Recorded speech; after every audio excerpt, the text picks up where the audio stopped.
ازاي تجيب مؤثرات صوتية للفيديو بتاعك؟ اول حاجة هتعمل سيرش عن ساوند افكتس على جوجل بالشكل ده كده. هتلاقي عندك اكتر من موقع. ايه هي المواقع المفضلة بالنسبة لي؟ اول حاجة عندي بيكس باي. ممكن ان انت تكتب بيكس باي على طول، هتنزل تسمع الساوند افكت اللي يعجبك مثلا. فلو عجبك ده هتحمله من هنا داونلود، يبدأ ينزل عندك عادي جدا. تمام، وتحطه في الفيديو عادي.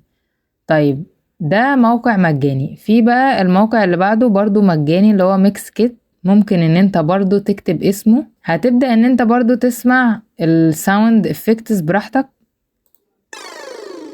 فلنفترض مثلا ان عجبك الساوند ده هتنزله، هينزل عندك عادي جدا.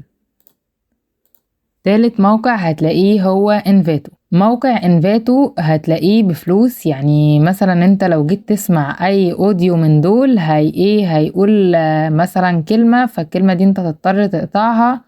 ف... فطبعا هو بفلوس، هتضطر تشترك فيه يعني. مثلا بيبقى فيه كلمة كده في الاخر. تمام.